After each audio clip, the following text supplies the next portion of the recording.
So when you say you won't move until everyone's buckled up, you won't budge an inch.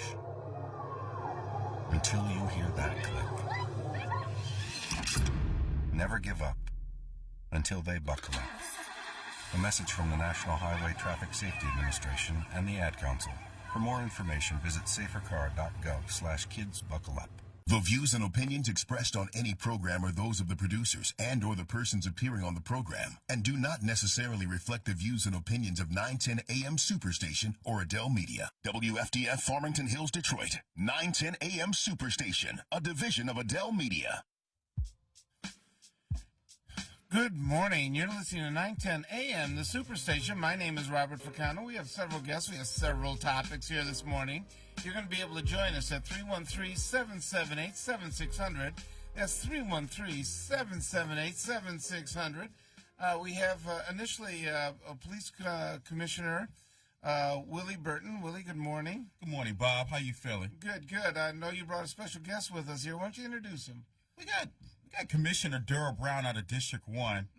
And, man, Daryl is doing some great things over in District 1. So, well, we're going to talk about some of the press conference you just had and the official action, apparently, that has already occurred with the commission and going to be finalized this upcoming week, from what I understand. Tom Choate is here as well. How are you doing, Bob? Great. Our fellow Spartan here that dies with all of us here. That's been around lately. Go White. Now, here's the thing.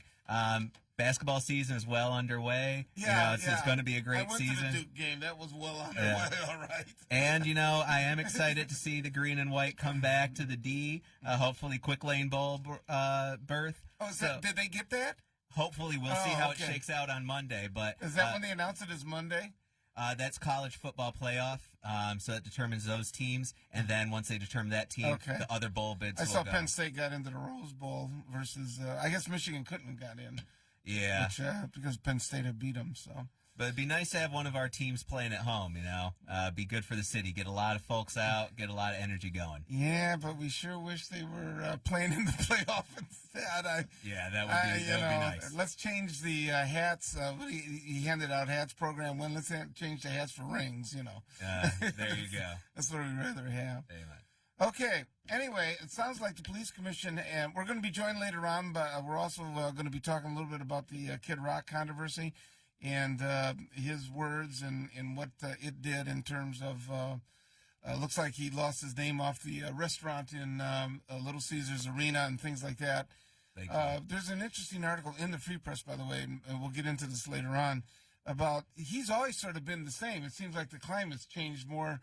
He's always been this type of person, always speaking his mind and saying and doing these outrageous things. He has a mind is a little bit more of a complimentary than I think he deserves. But he's been speaking. He's been speaking, but he's also put it in some of his songs as well. Obviously, he had it as part of his act with the Confederate flag and things like that he did. And the controversy has sort of erupted or carried over into the award he got from the NAACP as well. So we'll be getting into a lot of that. We have some guests that were coming on concerning that in the 9 o'clock hour. But this hour we're talking about the Mr. Hicks, who is the executive director. We have the two commissioners here. If either one want to jump in about explaining first of all, what the executive director does, how they're selected, and then what led to this separation from the commission. Good morning, Bob. Good morning. I'll start it out. He's the board secretary. There's two different roles there. The secretary is responsible for the day-to-day operations of the office and overseeing all incoming transactions or information and how it's disseminated to the board, setting up meetings, establishing the agenda and different things like that. This all came about as the outcome of the Inspector General's report. There was a complaint filed with the Inspector General's office, which was the initiation about a promotion that was kind of cloudy and skeptical with a hefty pay raise for, I believe it was Robert Brown. So he was promoted from administrative assistant to executive manager. And when we looked at the things, and not only that, was given a $30,000 raise just about. And when we looked at it, we discovered that there were some inappropriate things that went on that disenfranchised a lot of people. One that I come to understand was they interviewed a few people for the job, which he was on the interview panel for the job that he ultimately got. So he interviewed himself? Basically. Yeah. And then we went further investigating. I presume he got a pretty good grade with that. Yeah. And then upon the further findings and investigations, we discovered that his job description was altered, where the minimum requirement is a bachelor's degree. His read that the minimum requirement was the ability to perform any of the tasks and duties listed above. So, I presume he doesn't have a bachelor's degree. No, Otherwise, that would have been he does not. kept in there. No, he does not. So, and, we have to understand that Robert Brown has been a worker for the Board of Police Commissions for years. He's a hard worker. But, we just can't do things like that. And upon just investigating that piece, all of the other things and proprieties came out with the doings of Mr. Hicks with his impeding the investigation of the Inspector General, interfering with. Well, I think the public doesn't know as much about that. So what were some of the things that he actually did? Well, one of the things that he did was what they're saying in the report is that he talked with and coached Miss Faye Johnson about the position of the financial, the CFO for the board. So what he did was allegedly, and that's what she came up with, that he prepared and prepped her for the job, made the requirements where it would be assured that she would be the only person to fit the requirements. Like saying things that put in there that you have a CPA, and come to find out she was the only person out of all the people that met all of the requirements that made her rise to the cream of the crop. And then when there was question about it, they actually lied about it. Really? Yeah, they did not tell the truth. And the Inspector General's report didn't just say they lied. They said they blatantly lied. Mm-hmm. And they already had the emails, where they already had the communications, where they could see them going back and forth and information. So they were actually crafting the requirements as they discussed it between themselves. Right, for a job that she would ultimately receive. Yeah. And I mean, this is not, Commissioner, this isn't like, a $20,000 a year, $40,000 a year public service job. No. What about? Yeah, what's the salary range? If I would say from 80 to 120,000. I don't know where she was in that pay range, but that's something that's established by the city. And she was making money that was about 4 times on average, at least 4 to 5 times on average, what the average Detroiter is making. Yeah. Yep. So was this a brand new job that was created, or was this one that was bumped up, or this? So what I'm understanding and learning that these were positions that was created by Gregory Hicks when the board needed to expand the staff once we received our powers back. After emergency management. After emergency management. So we had to go back into establishing our staff and everything, and this was one of the positions that he crafted, which we do not need. Huh. So explain what happened then. What were the steps necessary to carry this out? Well, after the Inspector General's report came down and she did the due diligence of turning it over for the wrongdoings to the corporate counsel, and corporate counsel handed down basically what we would say an edict, what we will do. And these are the things that we had to do that you're witnessing right now. Because one of the things was the staff was all were appointed or hired, I guess you could say. They saying appointed. I think that was wrong, that we shouldn't have appointed Technically, the board appoints, doesn't it? Correct. Technically. And the board the charter only really says the board can only appoint two positions, and that's the chief investigator and the board secretary. So everyone else is hired through the HR process. So I think we did that wrong. Through the HR process, City of Detroit? Right, but they appointed these people. Okay. So they're not appointments. They're hired. And that's the language that's in the charter. They should have been hired through the HR process. And we went back in and followed the rules. And basically, we had to de-appoint them in a public meeting and then reappoint them, which I think was wrong. I think if they were de-appointed, that means, they don't have a job. Those jobs should have been posted, and they should have went through the regular hiring process of HR, and they could have stayed in them as interim employees so we could function. And then they had to re-interview for these positions the proper way. The next thing was the Inspector General's report said that Gregory Hicks and Ms. Faye Johnson were to be disciplined, and also Commissioner Willie Bell was to be disciplined for violation of the charter. And he was the chair of the time at the time that all this happened, right? That is So they correct. recommended actually disciplining one of the commissioners? Yes.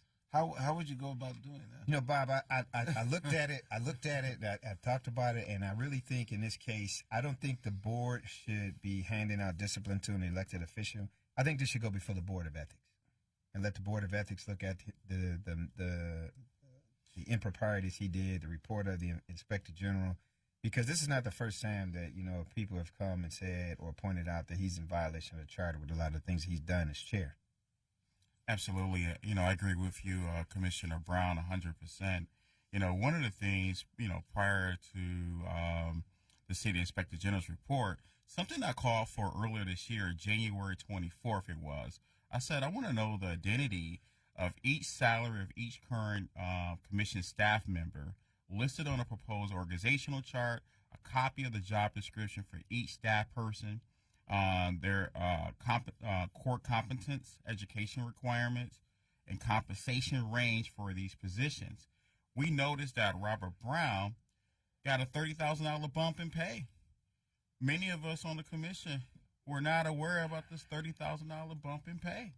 But in addition to that, wanted to know the actual duties and responsibility of each staff member. This is not just a listing of jobs responsibilities, but we need to know what exactly did they do on the commission as far as the mission. A copy of their education will be helpful. Historical data of what the salary was for the positions for the last 4 years. We have never received any of this historical data that we requested at the table. So just to try to put a bow on this, I guess, to see where it ends up. If you had the Inspector General's report, came out and said that now you have Corp Counsel saying this you shall do, which is a mandate saying, Because that's their job to Yeah. enforce any violations of the charter. and so what are the next actual steps that have to be done? I understand that Mr. Hicks has been relieved or separated Yes. from the commission now. So one thing, let me point this out too, Bob, is that one of the other findings is that the Inspector General pointed out that when Robert Brown received this promotion and this raise, that his job duties didn't increase. Mm-hmm. And that was a very alarming and conflicting thing with her. But the board had to sit down and we met and we voted unanimously to de-appoint Mr. Hicks at the last meeting. And so we have to come back and do the formality of doing it by resolution. So, and Ms. Faye Johnson tendered her resignation. So Mr. Hicks realizes that he's on the way out, I presume. Mr. Hicks probably should realize that he is out. Okay. Well, Bob, one of the things that Gregory Hicks did was he violated the public's trust. And when you violate the public's trust, there needs to be some serious consequences. And the board has taken a good step here, setting that tone that certain these type of matters would not be taken lightly. Officers comes before the Board of Police Commissioners all the time. That's true. And first thing they get is, suspension without pay, 3 days, 5 days, something of that nature. But here it is. We put a motion out there to suspend Gregory Hicks without pay until this is properly investigated by the Board of Police Commission. And the motion failed. Well, and let's talk a little bit about again. that. So what happened? Yeah. We put a motion out originally when the stuff came to light. I put a motion on the floor to suspend Robert Brown and Gregory Hicks until This was right after the no, this was before. before the IG. This report. was before. This is what, like I like said, September? they should be suspended without pay and pending the investigation. That was voted down. Then recently, my colleague Commissioner Burton put a motion out there again to suspend Hicks without pay until this is resolved, and it was voted down again. So we had some mixed feelings on which way the board was going to go with the entire thing. And just understand this: we take no pleasure in the fact of the Somebody demise losing of their somebody job. losing their job. We're not vicious people. We just said we can't tolerate this type of behavior. But you're absolutely right. But we called for in the beginning. We called for just a suspension without pay. Until this was properly investigated, properly handled, and we noticed that our colleagues, many of our colleagues, was just stalling. They waited for this whole 45 days before the 45 days is up, and still was stalling. So, I just want to thank Commissioner Daryl Brown, for his due diligence, for standing up and staying firm, saying, hey, you know what, this is not acceptable in the Board of Police Commission. It's not acceptable when you violate the public's trust. This is not acceptable in our government. Now, this is the other thing, too. You mentioned, Commissioner, the 45 days.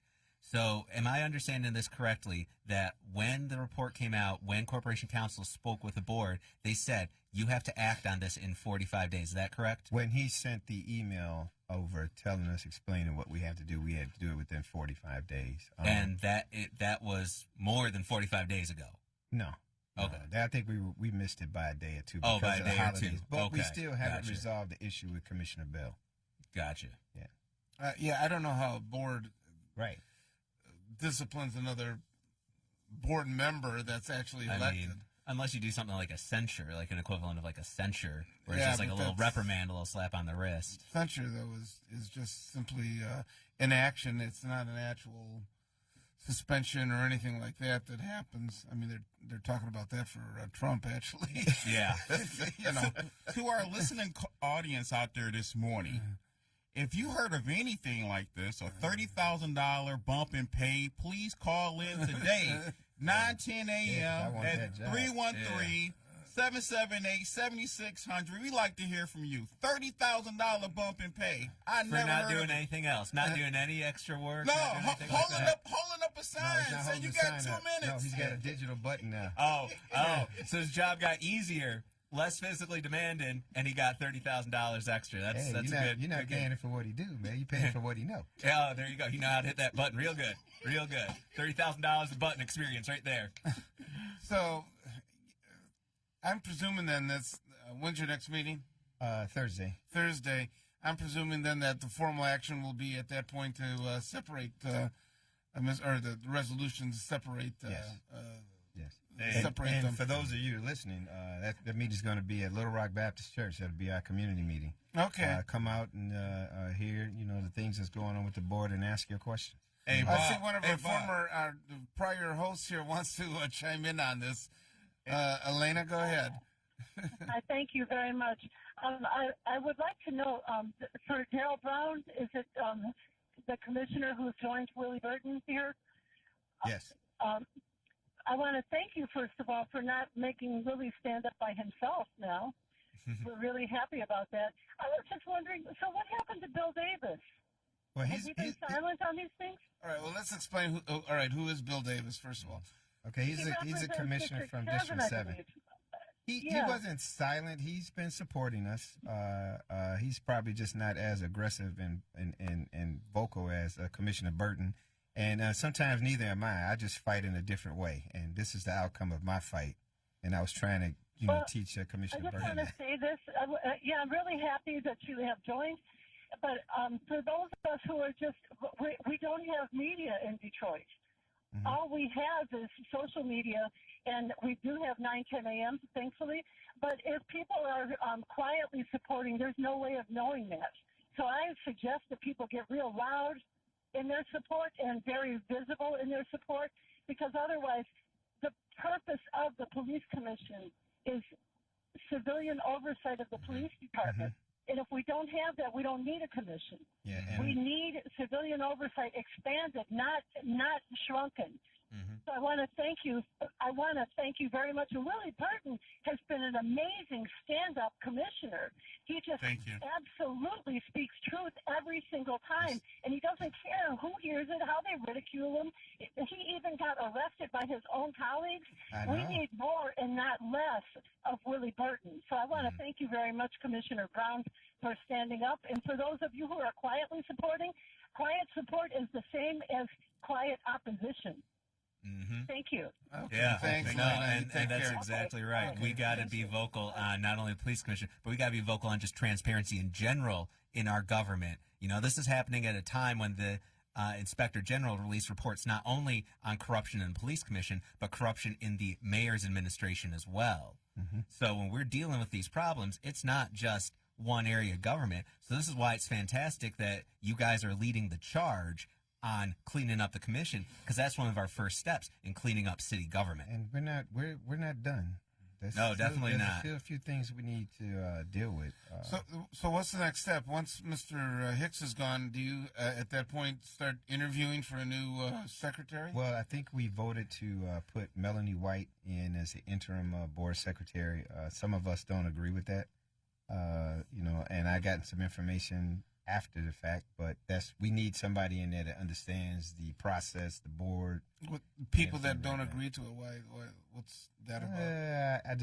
Some people just didn't agree to put her in that position because she's our policy person, and she's real strong on that. So my concern was who's gonna backfill the policy issues and everything that's coming on, working with the department, and plus with her having to take on the weight of everything that the board has to do. She's like doing double duty and with no help. Okay. And then another thing is too, you want somebody who has experience already in the executive secretary position, for the board, whether they came from, another government body or corporate or whatever, but someone with experience. She definitely have experience in what she's doing now as far as in policy, so that's a good fit for her. But right now we did have to fulfill this vacancy temporarily. But I guess my colleagues and I will be discussing when we want to have something posted as far as seeking someone to come on and start interviewing for the whole process. Well, Maxine is signaling me here that we're way past our break time, so we're going to be right back. We have a couple of police commissioners with us and Tom Choate, and we'll be right back. You can join us at 313-778-7600. That's 313-778-7600. You're listening to 910 AM Superstation.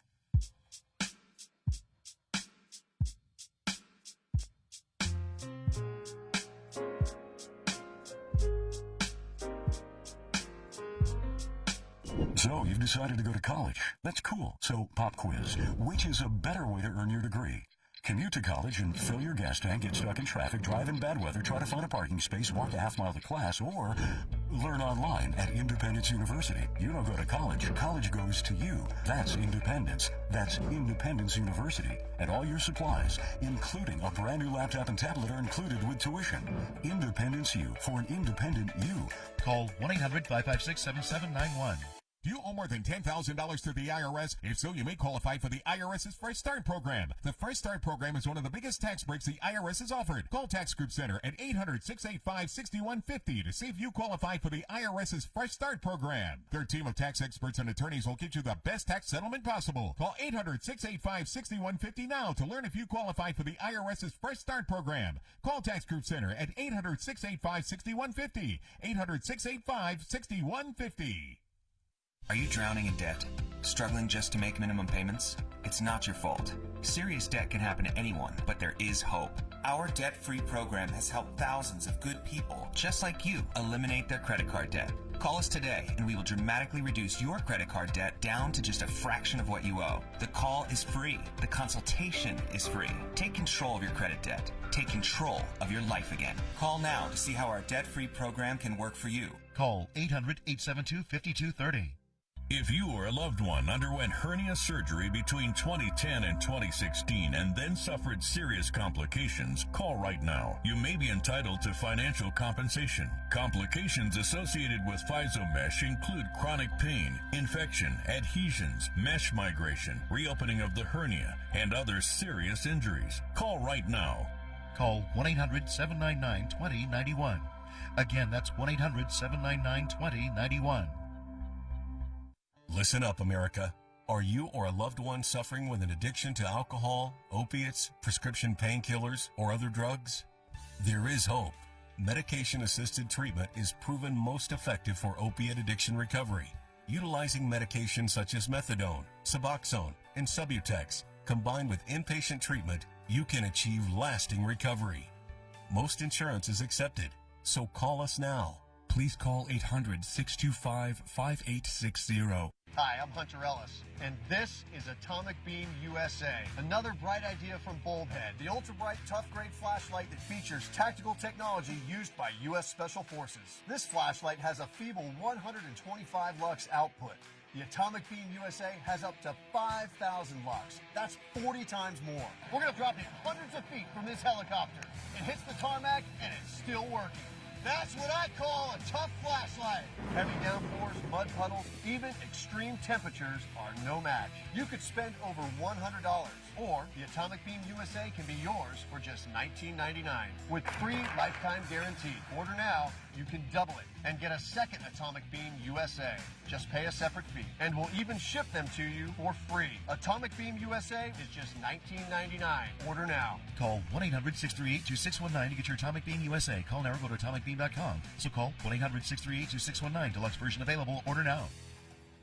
Have you been denied credit or hit with high interest rates? A low credit score happens to many of us, and millions of people are victims of incorrect items on their credit reports and don't even know it. That's why you need credit repair now. Our proven process has resulted in past clients seeing on average 11 negative items removed from their credit report and a 40-point increase after the first 4 months in our program. Call now and request your credit report and credit score for free in minutes. Call 1-800-783-9197. You must have thrown 1,000 pitches teaching him to hit a home run. Spent countless Saturdays running routes so he could learn to hit an open receiver. Endless afternoons teaching him how to hit the three-pointer. But how much time have you spent teaching him what not to hit? Teaching boys that all violence against women is wrong is one of the most important things a man can do. Learn how to start the conversation at teachearly.org. Brought to you by Futures Without Violence and the Ad Council. Good morning. You're listening to 910 AM, the Superstation. We have Police Commissioners Brown and Burton. Also, Tom Choske has joined us, our community activist here. And I know it looks like this week that you're going to start resolving and looking at issues of personnel on the in the police commission. You know, we had the sadness of losing the officer, Detroit PD officer, Yes. 10 days ago. Yeah. Yes, and things like that. What was interesting to me was I understand there was another officer involved now that the sergeant that in theory did not respond because he was in his scout car. Mm-hmm. That's all being investigated. Right. But to me, one of the most fascinating things that's come out of this is that Chief Craig has claimed that somebody has forged his signature on the separation of that sergeant the first time that an issue came up with him, and which has to me has opened up a whole new can of worms as what you're dealing with here. I think he's looking at that. I don't have enough information about it to really comment on it. I know he's investigating it to see what went on and how he got his job back. I think it was in 2012. Yes, yeah, that sounds about right. He got his job back, and the chief, was making a statement that. I carry a green pen, and this is what I sign with. And if that doesn't have a green signature on it, he's saying that wasn't a signature to bring it back. But that doesn't negate the fact that, how the union contracts go, arbitration and different things like that. And if they did anything wrong in this initial firing, that's going to be the cause of someone getting their job back if they did anything wrong.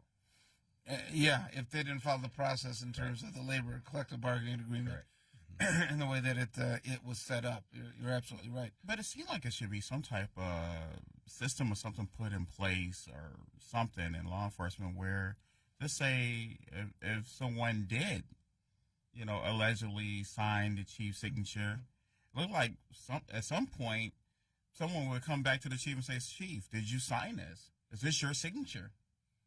Yeah, I think that's what they should be. Yeah. They're supposed to be investigating. And you come back years later. You can sign, if the principal approves, you can sign the principal's name, and then you initial your own, right. Or you put your initials by the signature saying, I've done this with the approval of the principal, saying, it's all right to sign it, because sometimes they have so many things they're supposed to sign, that the chief of staff or someone will do it. He says, look, I've got the approval to do it, but you know that because their initials are attached to the signature where it's set up. And it doesn't seem like any of that happened in this particular case. Yeah, but one of the things that's coming back now is that if someone comes before the board, we've discovered that if they are suspended, if we change the duty status of that officer, and if they're suspended without pay and then they come back to work, we're finding out that they're not, where the board was not informed. So now they have to go through the process now, bringing them back before the board to change their duty status to put them back on the rolls of the department. So we are the only ones that can really change the duty status of a police officer. You mean from being suspended? Without pay. Oh, without pay. The chief can suspend and fire based on the charter. Okay, and if they're suspended without pay, then you can. Then the board has to do it. Correct. Okay, is that what is occurring now? I mean, has that been straightened out? Well, we haven't brought anybody back yet, so I guess when all these things that go through with these officers that's under these clouds of suspicion and suspended, they come back. If they come back and they get their jobs back, then yeah, their duty status has to come back before the board. Now, the other thing, too, is like mentioned, about 2012 when this officer went through the dismissal and then the rehiring. That was right around the time Chief Craig started. That was also while the board was in its neutered state. Powerless stage. Yeah, powerless stage under emergency managership. Right. So one other thing, too, is the emergency manager has a role in this whole discussion because, again, ultimately all authority at that time in the city was in the hands of the emergency manager. So it could have been shuffled through and fell through the cracks, and the chief may be correct. Someone else could have signed it before he got here, or it could have been something that just fell through the cracks. But nevertheless, they are looking into it. I know that, Willie, you have asked that the chief resign as the deputy mayor. Sure. You've called for that. Yeah, I called for that. I want to say last year. I feel like the chief, should not wear two hats. I think, the city of Detroit, especially of our size and what's going on within the department, we need a full-time chief. We don't need a chief of police that also happens to be the deputy mayor. And the question has been brought up time and time again, when is he the chief of police and when is he the deputy mayor? And technically, you're the deputy mayor if the mayor leaves town. Correct. At that point, the deputy mayor, in theory, is in charge of everything. Is in charge of the function of the city or the city government, as well as any meetings that the mayor cannot attend on his own. Then you send your deputy mayor. Yeah, you can send. Yeah, Ike McKinnon used to go to a lot of the meetings. Yeah, I know. Yeah. The mayor wasn't able to make with it. Well, it comes down to this with me. This is one point where me and him just go back and forth. Commissioner Burton and I go back and forth about who would you want running the city in absence of the mayor for a temporary time. And we all know the charter says that if the mayor is removed from office, then the council president steps up and runs the city. But who else would you have to put in that position to that has a better finger and a pulse on what's going on in the city government and the politics and everything with the city that could react and respond very quickly? The other thing I think it is, we must point out this: he's not getting two salaries. Actually, the city is actually saving money by not having to hire a full-time deputy mayor. So I'm looking at these things about it. That it's not something he's doing every day. Because I don't know what functions he does. Yeah, I don't see him at ceremony. I don't know. I mean, I don't see him at very many ceremonial functions and stuff. All the ribbon cuttings, all the things you see. You see the mayor there. The mayor there. That's part of it. So I'm not sure if he's only steps in the capacity when the mayor actually leaves town, which doesn't seem like he leaves very often. Yeah, and I think it's a time limit. I think if he's gone, I'm not sure, but it may be if he's gone over 30 days or something like that. Yeah, I don't know if there's a time if he goes to Washington and comes back for a weekend, I don't think he's stepping in as a deputy mayor. I think everything is where it is. But if there's an emergency, it's going to fall back on the police anyway. That's part of it. Well, and then I think you had a great point. It falls back on the police that the chief is going to have to manage a crisis situation. Trying to mitigate it. On the police end. And there's going to be so many other humanitarian aspects that need to be managed. The chief is going to need massive amounts of help if they are in that deputy mayor position. Well, so it makes a little bit more sense, at least in my view, if there is a crisis situation. I'm talking real bad crisis, natural disaster, terrorism, for the deputy mayor to be an elected or another appointed position so that the chief can focus solely on protecting the public safety in that crisis. So what you have to understand, Tom, is that, and I'm pretty sure Bob understands this, is that when something like that happens, we have what's called an incident command system. And you have an emergency manager or a management system that kicks into place that helps and assists with all that. And if you get familiar with the incident command system, you know exactly what I'm talking about. Yeah, it does. There is a function that kicks in with it. The only time that there might be a distinction between having the actual police run everything versus having, for lack of a better word, civilian control, because that's what you have with, the mayor and the deputy mayor, is that sometimes the civilian control will be the backstop to say, whoa, wait a minute, you're overreaching, in terms of maybe civil rights and things like that. The police are going to follow a certain protocol, not that they want to violate civil rights or anything like that, but when there's an emergency sometimes, the civilian override comes in and says, whoa, wait a minute, pause here. We're going to take a look at this. And I mean, that's the buffer that is set up sometimes. And if you are the police, okay, you're torn in the direction of, you wanted to make sure that the officers are obviously protected, which is the number one thing. Right. And at the same time, carry out the function that is necessary. An example of that might be like when the neo-Nazis wanted to march, and what is the actual structure that the police are going to take in terms of protecting them versus what do we do with other groups that are, wanting to protest and things like that. That's when a civilian oversight steps in and says, wait a minute, are we going to be fair about all of it? What's the police? The police's intention is, we don't want a riot breaking out, okay? Exactly. We want to keep everybody separate. We don't want anything going on. The civil oversight is saying, I'm not saying that this is what actually happens, but part of it is, well, wait a minute, this is a civil rights activity. It's protected speech. What do we do on both sides when something like this happens? I can tell you, having been on the one side, the police, they want to make sure that nobody, there's no disturbance that actually breaks out. I mean, that's their intent, which is a good intent. I was there that day. Okay. I was down there. I was on bike patrol. I actually rode the bike. I got on the bike. I was down there. Okay. I didn't see that. I didn't see anything happen. But one of the things we have to take into effect, though, Bob, is that if they're going to protest, then they have to go through the same protocol of obtaining a permit and everything like everyone else has to. So that's one thing I think that we didn't really do and enforce. Was if they didn't have a permit and they were gathering together to protest, and if they didn't have it, then we should have shut them down.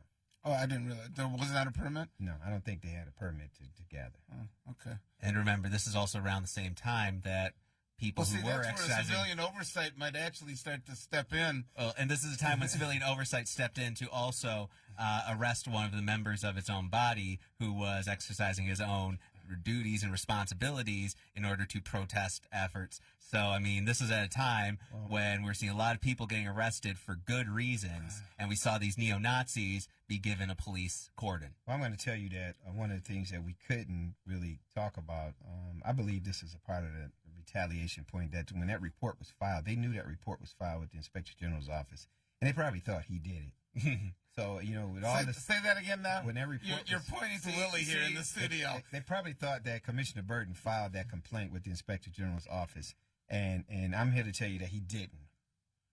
Okay. You mean that triggered all this review with Hicks and everything? Yeah, I filed that complaint. And I did, and I'm going to tell you why. Okay, sure. Because... we got true confessions here on 9:10 a.m. I didn't want any biasness. I didn't want anybody to say, well, you don't like him and this is unfair to him. And this. So I said, well, here, let me turn this over to an outside entity and they can take a look at everything. And whatever they decide, that's what I'm good with. Like I filed a complaint against Bell for abuse of authority. They came back with a thing in Bell's favor that, okay, you can't do nothing about this because the bylaw says this is something that he can do. I had to eat it. I had to live with it. I had to live with that decision. And I would have lived with the same decision if they would have came back and said, no, these findings are unfounded. There was a complaint filed against me. that was unfounded. So I mean, I'm just saying. Well, I think we've all been it was objections unfounded. of unfounded complaints all the time. But it was really bad. You know, I was a little angry. I was a little upset about it, but you know, it's just the fact that you know you have to go through that. And I think we need to have. They tell you not to take it personally. Yeah. But So I didn't take it personally, but I thought it was the right thing to do to investigate this, and y'all tell me what it is. Yeah. You know, and then they came back with their findings. Actually, they found more things that went on that we didn't know about. So, the ID report. Yeah. So I mean, and I think that a lot. Have you seen any retaliation to you for filing the complaint? Oh man, I've been called. A commissioner said at a meeting that I was part of the problem. And then another commissioner said I was evil. They don't talk to me.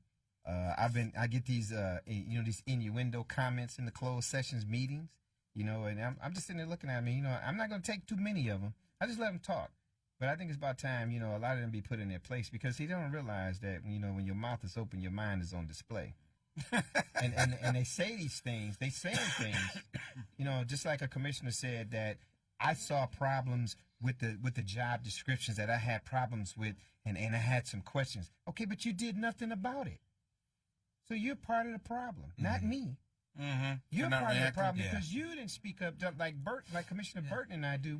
If we see something, no, you can't do things like this. And it's so easy for us to do it right. It is easy. It is not hard. It is easy for us to do it right. As long as we stick with right, we're going to be all right. And as long as y'all transparent as well out there in the public, letting the public know. Because like Elena was saying, you can't just be sitting here silent and allow this stuff to happen. You know, the public has a role to play, too, in holding everyone accountable. Well, you talking about the public, they shut down? The public, they shut down. You're exactly right. You're exactly right. You know, for years on as Detroit Board of Police Commissioners, you know, I've been putting so many different things out there about the lack of transparency.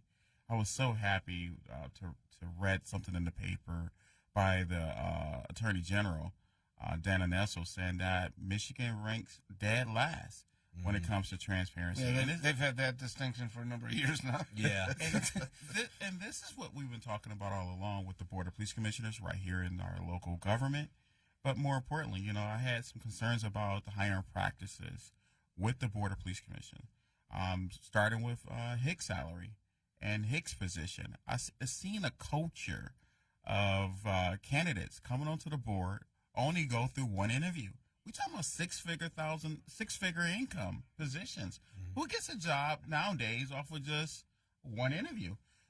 That was the case with Hicks. That was also the case with this Faith Johnson lady. And so much came out of this report coming from the City Inspector General.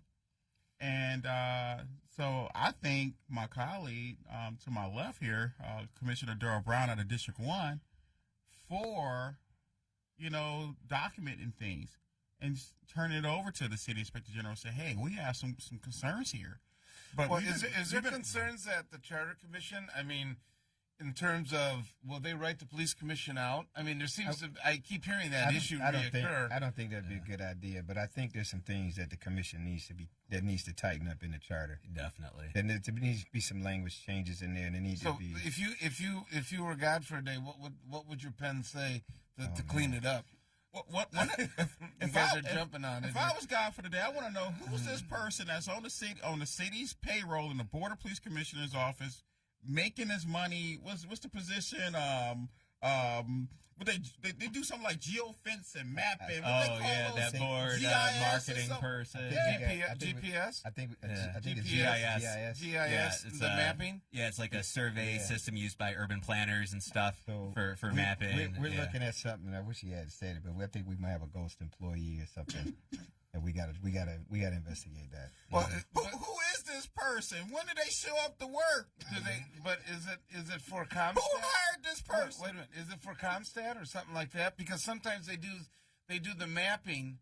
They do the mapping for the Comstat and stuff like that. I don't know. I'm not saying that it is. Wayne State was handling all of that. Wayne State was handling all the mapping and the GIS issues. So I don't know if this person is doing it.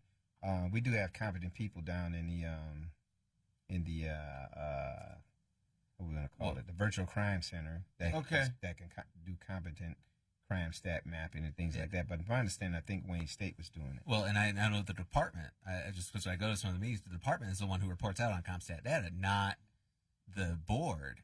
So I don't see a board employee preparing reports. Correct. So that's why if it's a board employee who's in charge of the GIS, like you're talking about, that's pretty weird. I don't know if they're in charge. We were told that we think that this person is working, but I've never seen this person in the office. Then there's some mixed things on the budget that I discovered was that at one point they have her sign it into AltiPro as an employee. So you can only be an employee if you do that. What's AltiPro? That's the payroll timekeeping program that the city switched over to. And then on the budget, this person is listed as a vendor. You can't do both. You can't be an employee and a vendor. You can't get paid, through the timesheet like a normal employee. And that's what brought my attention. So is that like a double pay that they're getting, or is that? I don't know. Okay. I don't know. They might be a double ghost. Well, okay. And something too, I think might be important to note for listeners. So in our police commission right now, we have 11 members, right? Correct. And of those, we're supposed to have one elected from each district, and then the mayor appoints the remainder. But there were a couple of vacancies, so the mayor's appointees now are is there 6 mayor appointees on the commission? Something like that. Let's see. No, he points 4. So he points 4. But right now they have 6 6 because of the I think vacancies. he's got 4 appointees right now. And then there was the 6. Then there are the vacancies too. The vacancies. He have the vacancies as well, so we have 6. Okay, we're joined on the line here by Scotty Boman, who wants to trip in. Go ahead. We can name him real quick. We can name him. We can go with Brown is elected. Griffey's appointed. 3. Who's in 3? Shirley Burst, but she ran. So basically, We'll figure it out here. I think it's 4. Scotty, you had a comment here? Can you hear me? Yes, now we can. Okay. I understand you have one of those excellent Ford transmission cars that didn't let you get over here. Yeah, I can't put it in reverse right now. Oh, wow. It'll all be resolved. There's a big article in the Free Press today about the transmissions of the Focuses and the other one, some of the other cars. It's a dry transmission, which I've never heard of. They're all electronic. What it is it works like a manual transmission, except for it's robotically controlled in response to what gear you set it on. So it's, in a sense, it's automatic, but it's working through a mechanism. But obviously it's not working. The engineers were real upset that this was implemented. But regardless of that, what do you want to say about the police commission here? Okay, well, I'm interested in the 180-day statute of limitation because the Inspector General is definitely now in agreement with that there's a violation, which carries a $1,000 fine for the first violation, $2,000 for each successive one. It's a misdemeanor, but I read that it's not prosecutable because of a 180-day lapse. Commissioner Brown, did you make the complaint 180 days or more after you had observed the violations? So the investigation, are you talking about you're not talking about the Open Meetings Act violations? Are you talking about Yes, I am. Okay, no. Those things came out. We let the Inspector General come and discuss that in a report. So those things are now in the report, and that 180-day clock now starts to tick now when their findings have been resolved. So, and you'd be happy to know that on Thursdays now you can come in the building and not have to show your ID. That was a pet peeve I know of Scotty Boman. It was a pet peeve. Well, yeah, it's a legal violation we've seen, not just pet peeve. I originally made the suggestion. And then Burton made the suggestion again. Commissioner Burton made the suggestion again. And then all of a sudden we have this miraculous thing. And somebody think, aha, I came up with a bright idea. When there was the simple fix to it all along. Go ahead, Scotty. I wanted to be clear. So because I was reading in the paper that 180 days had lapsed and therefore it's not prosecutable. You're saying it hasn't lapsed and so it is prosecutable. I would say with the 180 days with the issue with bail could be prosecutable. Because that is the finding of the Inspector General, and that's something that we have documented. Well, if that's the case, does the Inspector General have the obligation to turn it over to the prosecutor and Attorney General? They turn it over to the law department for the city of Detroit. And Would they have a responsibility to turn it over to the... Right. That's why they gave us the 45 days to do those things that we had to do. And now, like I told you, we had to follow up with the other discipline for Commissioner Bell for violating the charter, and he violated the Open Meetings Act. And that's what she has in the report. And if anyone out there wants to see and read this report, it is on the Inspector General's website. It's public information. You can go on there and read that at City of Detroit's website. One of the things is, I had many concerns about the violations of the Open Meetings Act. Number one, a lot of these secret meetings that was going on the board that should have never been going on in the first place. We never knew when a lot of these subcommittees were meeting. There was nothing posted on the City of Detroit's website to notify the public. I didn't like even how facial recognition was handled, as far as the police department using it for nearly 2 years, seeking funding, implementing it, and then come before the board and say, we want you to prove this. Somebody gave him permission. All of these are different transparency issues, from the lack of transparency with the Board of Police Commission, the department. We have some callers here. Let's get to them before the end of the hour. Greg, you're on with the panel. Greg? Hello? Is this Mr. Positive? Greg? Okay, we'll put you back on hold there, Greg. For the listening audience who'd like to join, call in at 778 7600 313. Go ahead, Scotty. You wanted to finish up on something?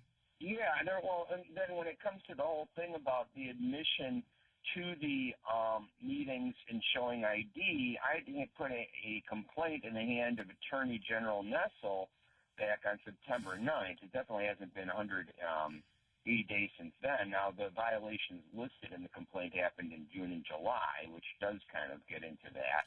Okay, we're talking about the time limits and stuff.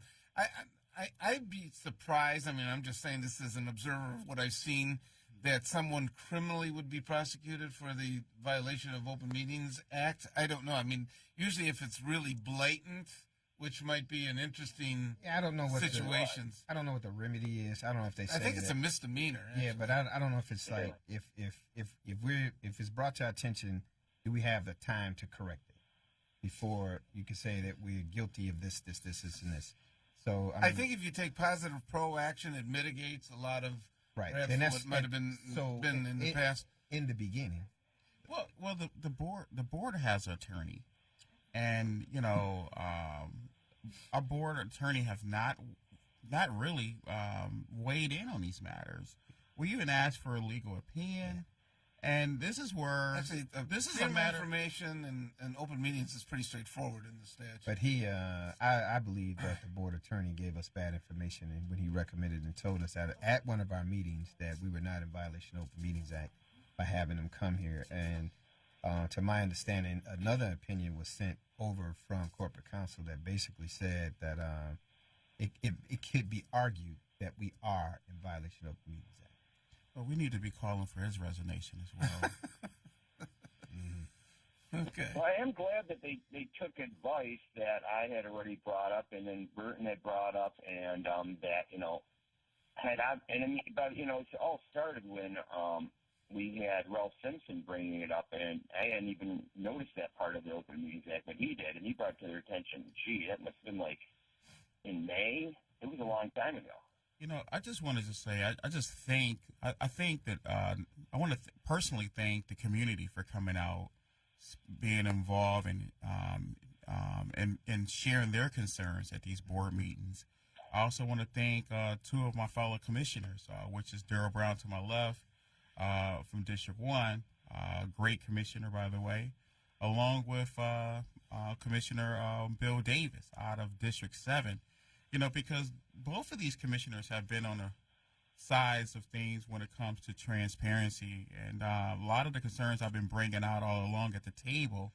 I'm glad to see that there's this huge momentum, Willie and Commissioner Brown, that there is concern rolling over into the community, and time to have more of even a pulse on this, there's this whole momentum that they're just getting frustrated with city government. Period. I mean, it's a sense of what I'm. They can't be more frustrated than I am.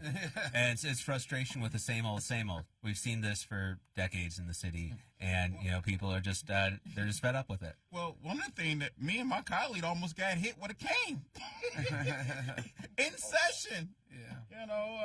It's okay. Well, I want to thank Police Commissioner Mr. Brown for coming in here today, and now we know that it was his complaint that spurred the IG, which is fine. The cloud was hanging over Willie the whole time here, but that's okay. I think the least I could do was bail him out. yeah. I know. Literally, you did. With that, next hour we're going to get into Kid Rock. We have some people that want to weigh in on this and about what's going on about him not being on the restaurant in Little Caesars and his comments and everything else. So you're listening 910 AM, the Superstation. You can call us at 313-778-7600. Yes. Let me talk to you. See, when it feels this is Reverend Sharpton, and on the last Keeping It Real with Reverend Al Sharpton. Oh, I just don't count the votes. They're not there with the vote. They just get I just answered you before, sir, that I know thousands of people that are in the rooms when the votes come in. Every candidate has people in the room. When I've run, I have people in the room. Everybody running is going to have people in the room when the count comes in. The question is making sure we get the right count. The count does not come from them counting ballots. The count comes through technology. This is not 1890. We're not having people at the courthouse standing in line or the schoolhouse and you see the ballot. The question is making sure you have the right voting companies, that they're not hacked or not in any way eliminated. You could have everybody in the world in the room. They will be in the room getting the wrong numbers. So keep it real daily with me, Al Sharpton. We all love fried food, but the problem is all that excess oil and fat can cause you to become overweight. Well, now there's the Cook Light Aero Fryer, an amazing kitchen miracle that uses air to fry instead of oil, so you can have the same delicious flavor and crispiness of deep frying using little or no oil. Get that deep fried taste and crispiness with up to 70% fewer calories. Enjoy crispy, delicious fries with little or no oil, guilt-free onion rings, cheesy and delicious mozzarella sticks. Call now and bring the Cook Light Aero Fryer into your home, including the Cook Light Aero Fryer recipe book, the unique patented dual tray, air frying mesh basket and tongs, and stainless steel extender ring. You'll get it all for 5 easy payments of $29.95. Be one of the first 500 callers and get this 13-piece knife set, a $175 value, yours free. Try Cook Light Aero Fryer for 30 days. If you don't love it, send it back, but keep the 13-piece knife set as our gift to you. Order in the next 10 minutes and we'll include free shipping. Call now or go online to air2fry.com. That's air2fry.com. I knew I could get myself out of this. I just needed some hope and some help. I took the first step to recovery when I made the call. Since 2014, Addiction Hope and Helpline has answered calls for recovery and treatment 24/7, 365 days a year. If you're depressed, drinking, using drugs, or taking pills, call now and talk to someone who cares. I had problems just getting to sleep, drinking and using pills every night. I feel like I'm losing control. I'm afraid I'll lose my job or even my family. Most insurance covers substance abuse. You can get back on track. Call now for hope and help with proven gentle recovery programs. I never thought that I could be somebody who didn't drink and use drugs. I have something to hold on to for strength. I'm in recovery, getting the help I need. Call 800-379-4799, 800-379-4799. Hi, I'm Joan London with A Place for Mom. Over the years, we've helped thousands of families find senior care, and today's senior living communities have never been better, with amazing amenities like movie theaters, exercise rooms and swimming pools, public cafes, bars and bistros, even pet care services. And nobody understands your options like the advisors at A Place for Mom. These are local expert advisors that will partner with you to find the perfect place and determine the right level of care, whether that's just a helping hand or full-time memory care. Best of all, it's a free service. Call today. A Place for Mom. You know your family, we know senior living. Together, we'll make the right choice. Call A Place for Mom right now to get our free ebook on financing senior care as well as a free referral for senior living communities in your area. Call 1-800-436-2907. That's 1-800-436-2907. 40 million. That's the number of free phones still available and the number of how many Americans can still get prescriptions free. Free could be wonderful. That's why I'm still working at 77 years old to pay off my prescriptions. I needed to have a prescription filled and I had to leave because I couldn't afford it. Call now and see what's available for you. Free prescriptions. Over 10 million people get prescriptions free, and the program has expanded, so another 40 million can. Free dental. Over 15,000 dentists have provided over $330 million in free dental work. Free cell phones. 40 million free cell phones are still available with free minutes and more. Free cell phone would change my life right now because it is something I cannot afford to get. Medical supplies like back braces, knee braces, and diabetic supplies may be covered too. The free RX Plus hotline has saved callers over $12 million on their prescription costs. These free programs are now available to 40 million more people. Call now. If you or a loved one underwent hernia surgery between 2010 and 2016 and then suffered serious complications, call right now. You may be entitled to financial compensation. Complications associated with physomesh include chronic pain, infection, adhesions, mesh migration, reopening of the hernia, and other serious injuries. Call right now. Call 1-800-799-2091. Again, that's 1-800-799-2091.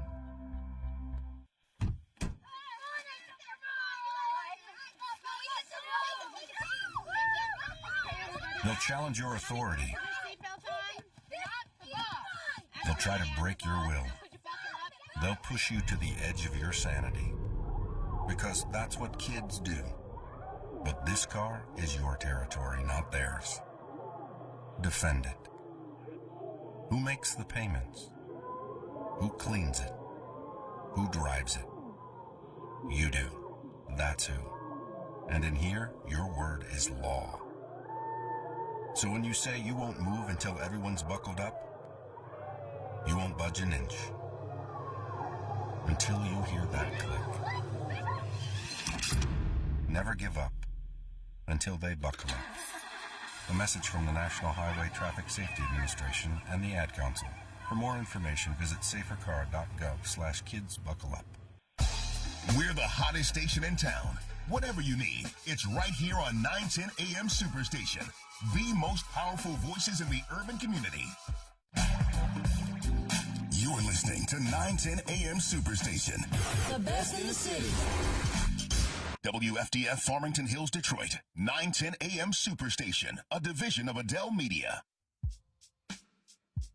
Good morning. You're listening to 910 AM, the Superstation. My name is Robert Ficano. I'm here with a boatload of guests that we have with us this morning.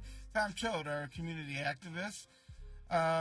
Police Commissioner Willie Burton has stayed with us, obviously, from the last hour. We were talking about separation and the firings and everything that's going on at the board because of the IG situation. We have with us in studio, and we're switching over to Kid Rock and what he did and the controversy that has been caused by what he has done. Greg Dunmore, who is an arts, entertainment, and culture multimedia journalist and executive producer of Pulse Beat Media.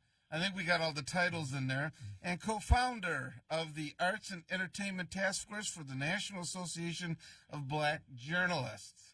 Did we get everything in there? Yes, you did. Excellent. Okay. You get an A+. But we're missing one component now. What's that? He's also a psychologist. Well, among other things I've been called. And we have a 910 AM personality on here, Brandon Brice, who's also joined us by phone. Brandon, good morning. Hey, good morning. Oh, great. We're going to be talking about what kind of meds Kid Rock should be on. Should be on, yeah. Clearly he ain't on him. Clearly he ain't on him. Okay.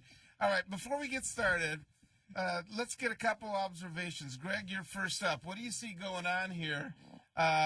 There's an article, at least it's on the website. I'm not sure it's in the free press. I haven't seen the physical paper, saying that Kid Rock's always been like this. Mm-hmm. It's just that the Times has caught up with him, and what he could get away with 20, 25 years ago, where it was sort of endearing, is what they said. Now, is very politically charged because of the culture has changed. And last week, in his quote drunken rage, sort of pushed it over the top there. Yeah, the Kid Rock, what was he thinking? Or maybe the question is, what was he drinking? Exactly. Because he wasn't thinking when he said what he said. And, people have asked me, Kid Rock, what do you think? Is he a racist? Now, that's a very complex question.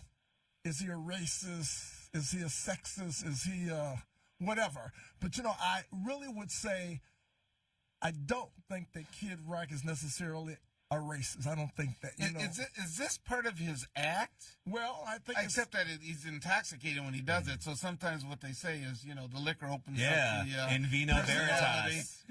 The question is now, I must add, and a lot of people don't know this, but Kid Rock has only one son who, by definition in this country, is black because the mother is an African-American female. Her name is Kelly South Russell is her name, and so the only son that he has, by definition in this country, would be considered biracial, a.k.a. a black person. So he does have one son, and I think that when one talks about his statement, why did he say something as vile about Oprah and Joy Behar of The View? Was it based on racism? Was it based on, what did she do, or what did Joy Behar do to cause the angst and the anger and the frustration of Kid Rock to say something so over the top? And I don't know if the audience knows what he said. It was very, very slimy what he said. Well, Greg, one of the things I'm thinking here, and I could be wrong and I could be right, but I want to say I'm right if I'm just a betting man, right? So check this out. He jumped into the Senate. He was going to run for the U.S. Senate, correct? He was talking about that. That was a joke. But it was a joke, right? Okay. Well, he violated all the campaign. Exactly. Okay, so it was a joke, right? So guess what? He used that to come out to promote his album, right? Yeah. Okay. He did. He's a smart business person. So who to say, if I'm a betting man, right? He used the U.S. Senate seat, making a bid to promote an album. Who to say that he didn't use the words that he used on that stage that evening, right, about Oprah?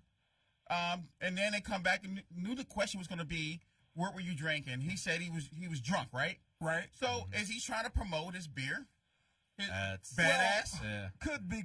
But I have to say, too, that when he said he was going to run for Senate and people jumped on that, and that might have been a publicity stunt, but he used the money that was raised. It was over $100,000 for voter registration. And we know that when people register to vote, normally it affects the Democratic Party. So I want to say that. And I do want to say, yes, he's a very smart guy in terms of marketing what I consider to be well, I'm not a Kid Rock fan. What's his number one song? Can somebody tell me? I have no idea. I was racking my brain. Wait, I was racking my brain. This guy, I cannot really think of his number one song, because the only song that comes to mind is the one where he completely rips off Sweet Home Alabama. So and it ain't a real good song. Now, it's a ripoff. I vote for the Grammy Awards, and I've never voted for him, so I'm not necessarily a Kid Rock fan. But I will say this, that when one is famous, I cover a lot of celebrities, and I understand what fame means, but because you are famous does not make you what I call a higher order thinker. Your critical thinking skills are not necessarily well developed. His sophistication as a thinker. Now, we also have Brandon. Attorney Ficano, you're a sophisticated thinker. Tom, you're a sophisticated There's people thinker. that might disagree with that. No, you are. Commissioner Willie Burton, you're also a sophisticated thinker. Kid Rock, I don't know. Thank you, Greg Dunmore. Yes. That's mighty kind words of you, sir. Brandon, you listening to all this? What do you see from a political perspective of what he's doing here? Well, I first of all, I've talked about this on my show. The bottom line is there's two things here. The first thing is what he said was inappropriate and it was stupid. But the bottom line is it's the guy's First Amendment right. And part of when you have the freedom of speech, one of the things is, as egregious as it can be, those are the things that people still need to be protected under. Now, the other thing is, what he said about Oprah, I think that was atrocious. But the other here is this is a guy who is going to use this opportunity. He's already doing it, where now he's saying he's getting ready to promote his album. And let's look at his... So Brice... Wait, 1 second. Let me finish.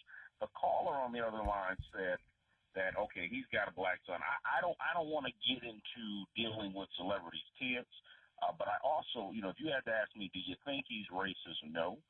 But I agree that I think the timing of where we are today, literally everything is super uber sensitive, and no different than R. Kelly. We all knew, when you take an example like R. Kelly, we all knew the guy liked young girls, going back 30, 40 years into a lid. But now in the Me Too movement, it just caught up with him. And so I think with Kid Rock, and I want to put this out there, Kid Rock, I have met Kid Rock. He's a great guy. Right. But I also think that, sometimes because of the reality, because we're in this era of Trump, where hold on, Brice. Are you getting it? If you support the president, you're an enemy of the state. The bottom line is, the minute he aligned himself with Trump, he became an enemy of the state when it came to. So that opened it up for all media to unload on him, basically. I mean, this is Brandon. Also, Brandon, not caller Greg Dunmore said that he had a black son, which he does. So just to know this for a point of reference, but let me say this as well. But hold on. But slave masters had black kids. I mean, let's not. That doesn't give you. They didn't acknowledge them, though. That's the difference. Right, but they didn't acknowledge him, and he was also a good father. He was a good father. He was a single parent. And as you said, I don't want a finger point in talking about his kids. I always say kids are hands off. Let's talk about the man's character. Let's talk about what he's done. Let's talk about. Okay. So should the NAACP rescind his award? Yeah, and return his donation. The membership wanted that. The executive director still hasn't done it. Do you think they should? You know what? The NAACP, in my opinion, hasn't been for black folks since the last 30 years. So, I mean, I don't want to get into that. Okay, we got a number of callers that want to chime in on this. Okay, Greg, you're on with all of us here. Hey, guys, it's the electrifying Mr. Positive. Hey, one of the gentlemen, I think Gregory, sounds like Eric Michael Dyson. Brilliant. Oh, thank you. Is that me, Gregory? Yes.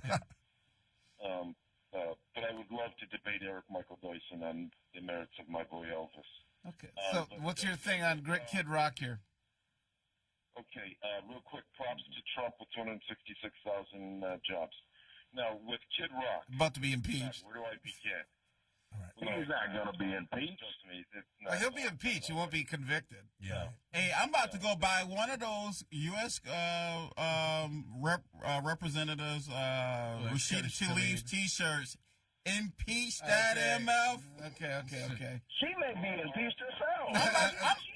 I'm about to buy a T-shirt today. There is an actual ethics investigation on her as well that's going on right now. She may not even be in there next go around. Okay. Go ahead, Greg. What were you going to say? Hey, I support my congresswoman now. Okay. All I know is that 35% of the African Americans support Trump, and it's the lowest unemployment for African Americans and a host of other ethnicities.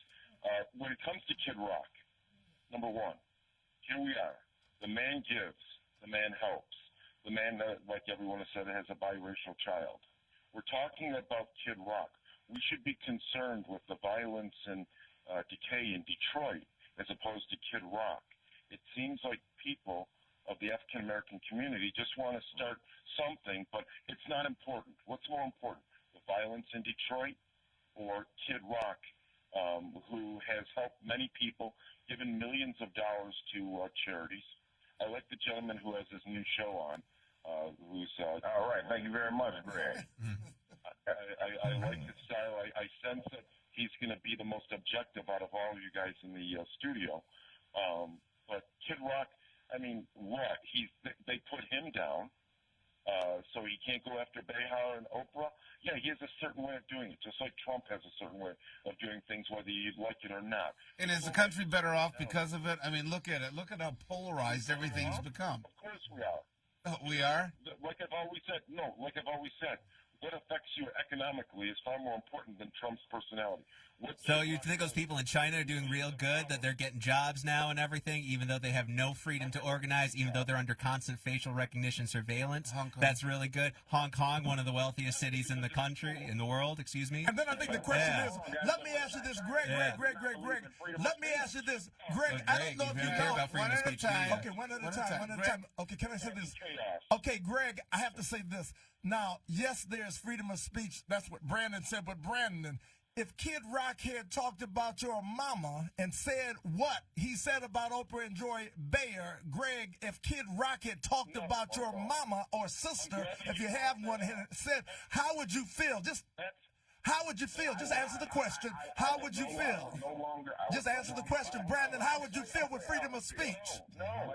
If he told your mama to suck your nut, how would you feel? How would you feel? Brandon, you're not answering the question. How would you feel if he said to your mama he didn't like something about her?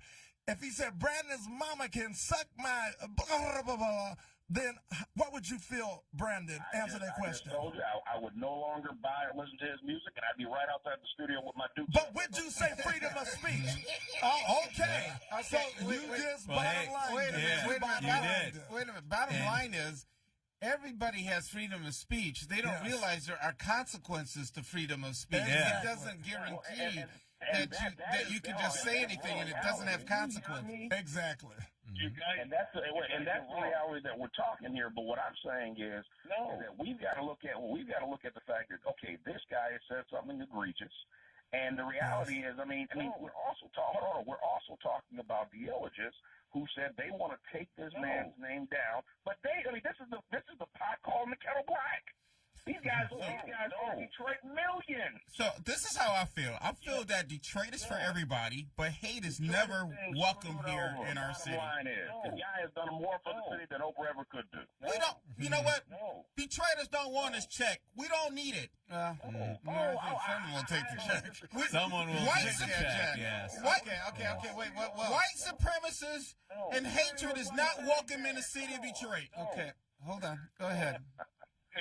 Greg, final thoughts here, Greg, before we move on. Yeah, real quick. When the gentleman who talks about your mother, that's a misuse of analogy. If my mother said something about Kid Rock that was defamatory or defamatory, and it was mean and cruel, Kid Rock... Greg, what did Oprah say? Tell me, what did Oprah or Joy say about Kid Rock? Greg, what did Oprah... Now, you tell me. Greg, you know, my fellow Greg, tell me, what did Oprah or Joy Behar say about Kid Rock that would have caused such fury? What did she say?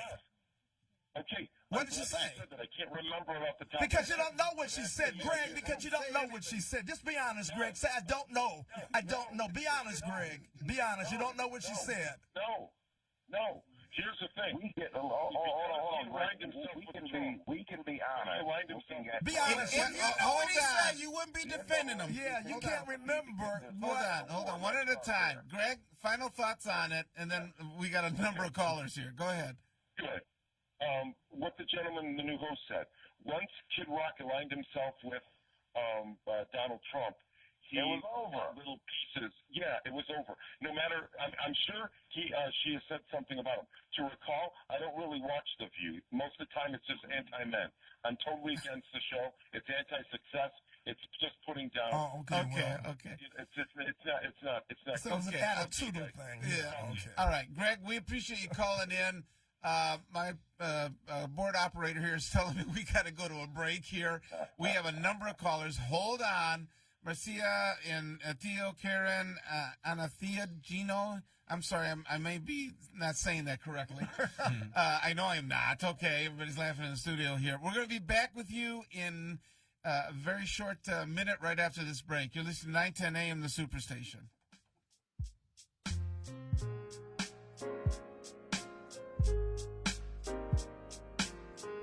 Have you been denied credit or hit with high interest rates? A low credit score happens to many of us, and millions of people are victims of incorrect items on their credit reports and don't even know it. That's why you need credit repair now. Our proven process has resulted in past clients seeing on average 11 negative items removed from their credit report and a 40-point increase after the first 4 months in our program. Call now and request your credit report and credit score for free in minutes. Call 1-800-783-9197.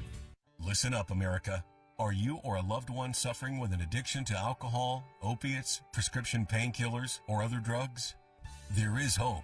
Medication-assisted treatment is proven most effective for opiate addiction recovery. Utilizing medications such as methadone, Suboxone, and Subutex, combined with inpatient treatment, you can achieve lasting recovery. Most insurance is accepted, so call us now. Please call 800-625-5860. Are you getting the most out of your Medicare plan? Are you sure? Many people with Medicare are eligible for plans that include extra benefits in addition to those found in original Medicare.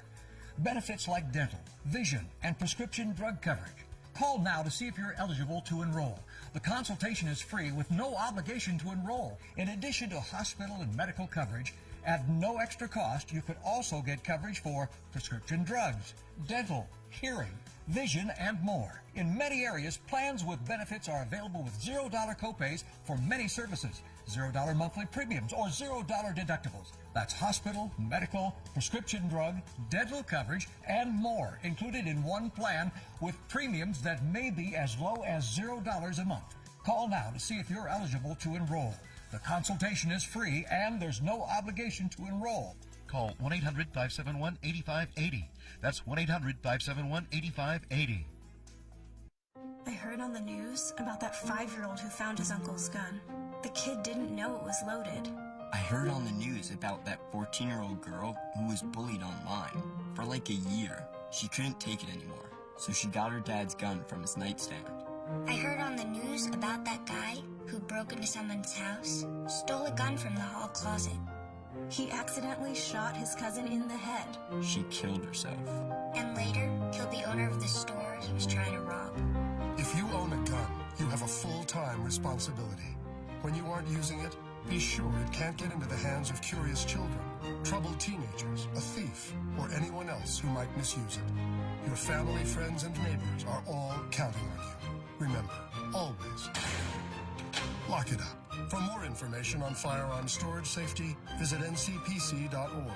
This message brought to you by the National Crime Prevention Council, the Bureau of Justice Assistance, and the Ad Council.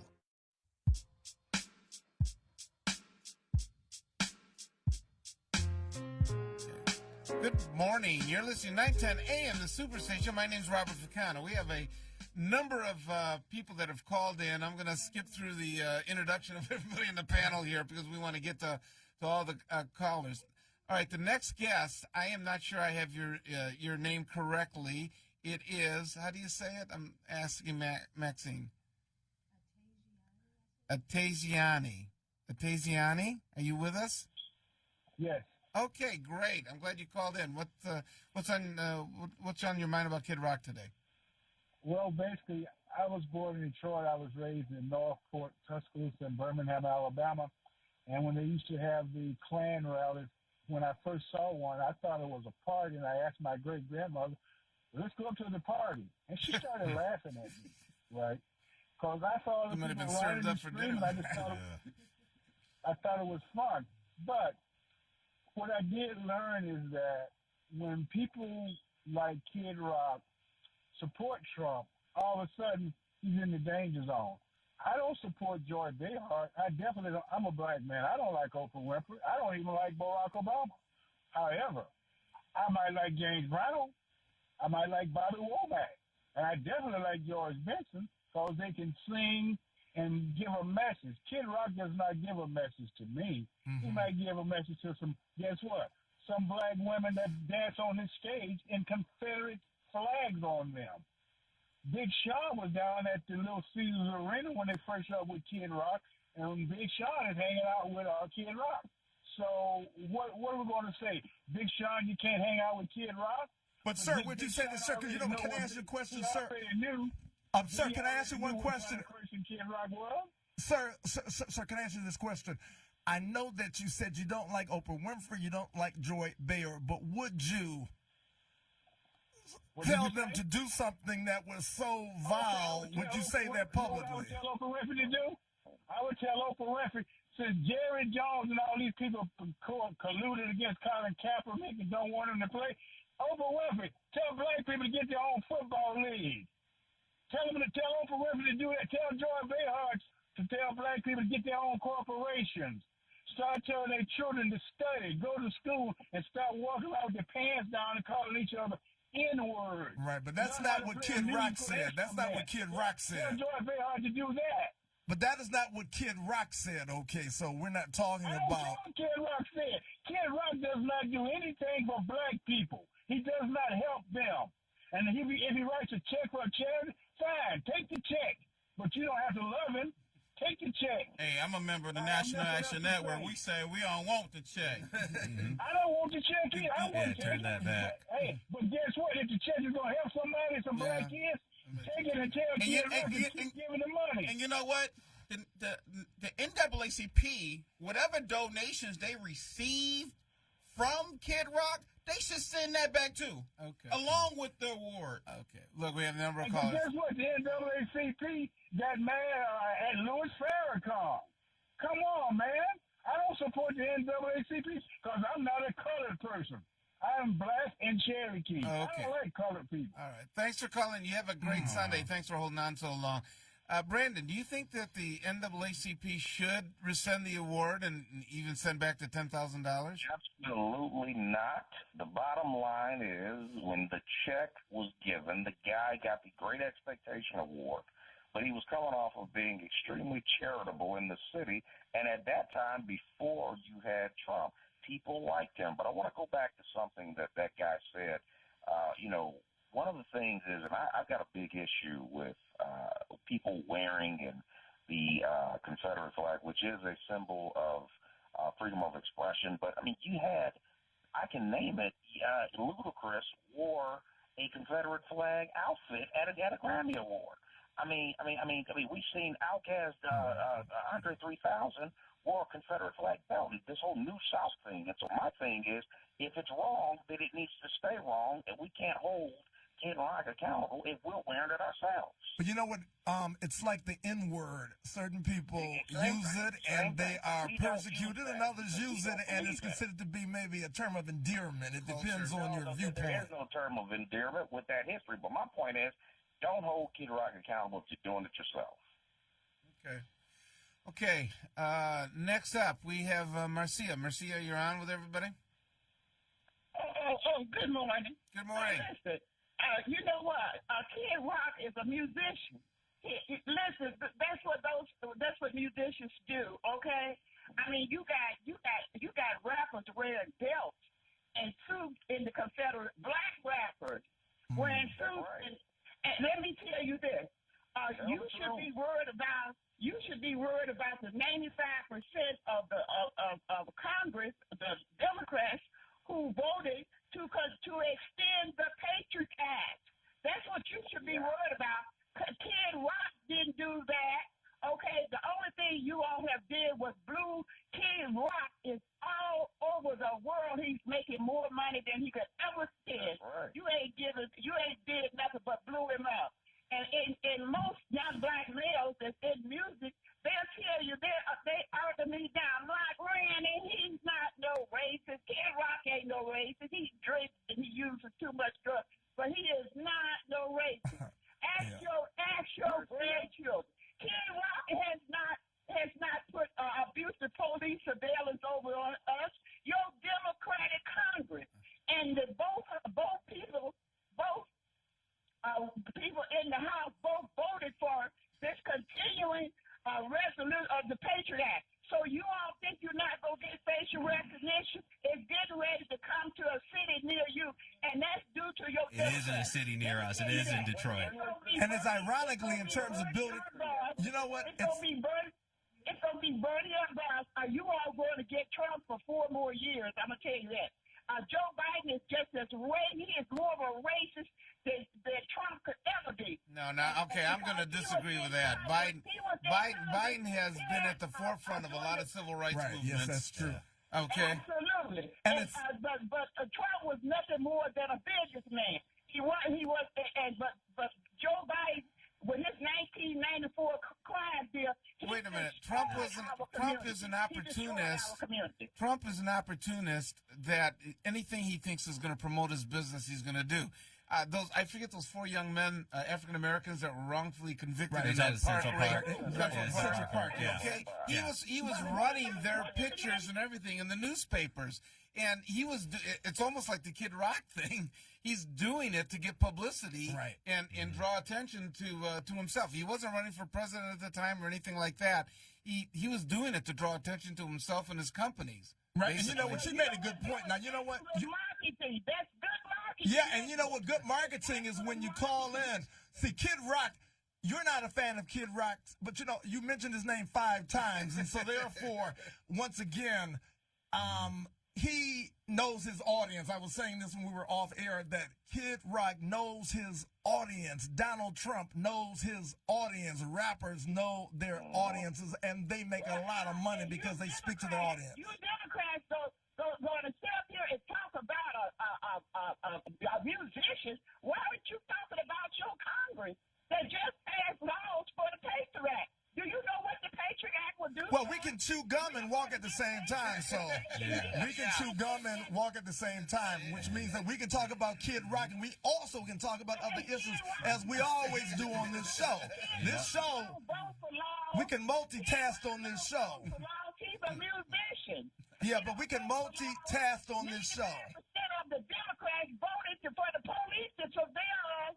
And that's what you should be concerned about. But, okay, Marcia, we appreciate it. Thanks. Have a great Sunday. We appreciate you calling in. But, you know, whether we like it or not, a lot of the political image of things have shifted to the entertainment world. Yes. Whether we like it or not. Why does every political candidate want to get on the late night shows? Okay, well, because that was unheard of 20 years ago. Yeah, and it's all part of they want to be part of the entertainment. We're speaking to the culture of today, and the culture of today does recognize celebrity. And you know what's interesting, because when I talk about celebrity, because I cover show business, understand that show business is a multi-billion-dollar industry, and so therefore it's not as superficial as one may think, because it is tied into access to a lot of people, and it's tied into profits in the zillions, in the billions. Yeah. Well, and Greg, you know, you're in the industry, so I'm sure you and many of our listeners have heard of TMZ. Yes. TMZ is a kind of gonzo journalism the entity. National Enquirer. Yeah, National Enquirer Television. Yeah. Although they've scored some big hits at times. Yeah, they have scored some big hits, but they are now. It occasionally comes on TV, like right at midnight. So there have been times I've been up late and I've had it on the TV in the background, and I saw it. They're at Washington National Airport, following senators and asking senators questions on TMZ, an entertainment-focused gonzo journalism network. Because now, Greg, exactly to your point, politics, entertainment, with Donald Trump in office, they're one and the same. The world is one big stage, and everyone's an actor on some level or another. And some have more talent than others. That is true. Okay, with number of callers here. Theo, you're on with everyone. That can't be heard. Well, happy Theo? Sunday to all of you. Good morning. It's interesting that a caller wanted to tell you, more than one, what you should talk about. As if you only have the ability to think and talk about one thing at a time. That's ultimately ridiculous. We love you, Theo. Yeah. Thank you, Greg. The other thing is when you talk about mixing entertainment with politics, go all the way back to Ronald Reagan. Mm-hmm. Yeah, the ultimate actor came in. Who was the president of SAG. Exactly. Screen Actors. Yes. That's what got him into office. And you talk about the wrestler. Where was he, in Wisconsin? Jesse Ventura. Yeah. And guess what, Theo? I can't tell you one hit that Kid Rock has, and I can't tell you one movie that Ronald Reagan has made. Well, right. I don't know. Does anyone know? Well, I just don't remember He was in a bunch of westerns, Okay. and not necessarily leading roles. Sometimes leading roles, but not necessarily. So what does that say? Yeah. Bill Clinton was on Arsenio Hall show, right? Playing saxophone. So the black community started considering him, and he was voted into office as well. So there are a lot of examples for that. But when you talk about Kid Rock, who happens to be the subject today, he gave $10,000 to, I don't know whether it was to Wendell Lance personally or the NAACP. No, I think it was for a charitable fund of the NAACP. The Kid Rock Foundation, and they give out money. Yeah.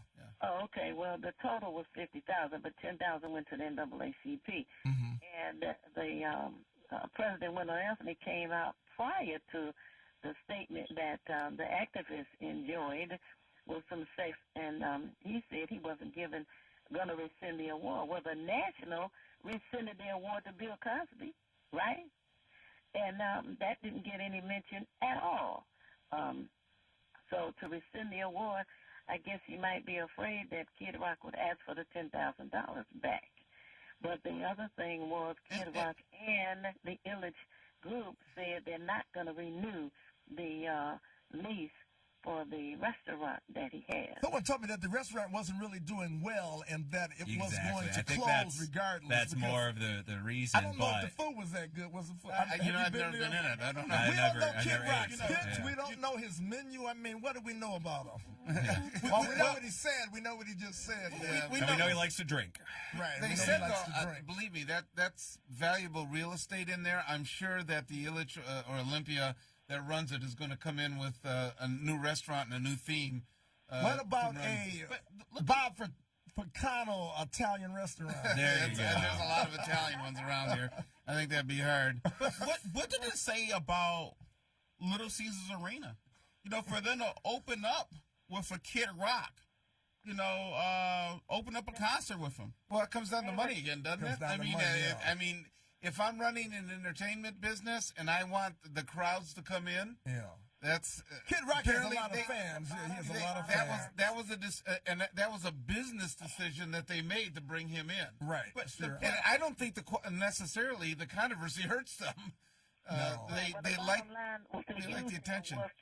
It was to draw more people to the location.